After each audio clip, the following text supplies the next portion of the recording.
A century-old barn and the return of an original bloodline have been Shania Tingley's passion project for the past 11 years. Her family purchased the farm just outside of Marwayne in 2010 and decided that they needed to bring a piece of history back to the farm.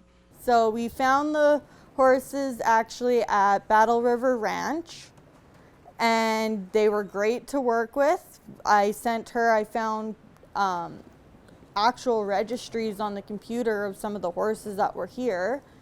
And so she had the bloodline, and we purchased one that is full, and then we just have another one that was a half sister because they were some of the closest matches in that bunch for that year. They purchased Jezebel and Amethyst in 2016, and Tingley estimates they are 6 or 7 generations removed from the horses who originally called this barn home. They sold off the horses when they sold this entire farm, and then the Jacobson brothers bought it. Then there was another guy that bought it, and then we got it after. So once when they sold the horses first, moved into Marwayne, then they ended up selling the farm, and the horses haven't been back here since we came along.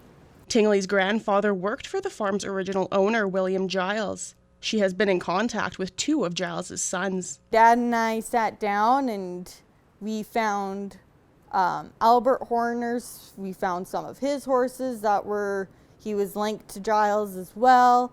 We found some of those horses, and then it just kind of progressed. I think I talked about 5 different people. Tingley has since been tracking down anyone with a connection to the farm with the hope of celebrating the farm's history and helping save the 102-year-old barn. They were such a big part of the community, and everybody's just kind of forgot. They see the barn, now they see the horses, now people are starting to clue in, but I feel like there needs to be one big step in trying to get this before it completely goes over. Applications to grant historical status for the barn have been unsuccessful thus far. We want to rebuild it or restore it, but funding-wise, other than grants, we don't have the money to do it.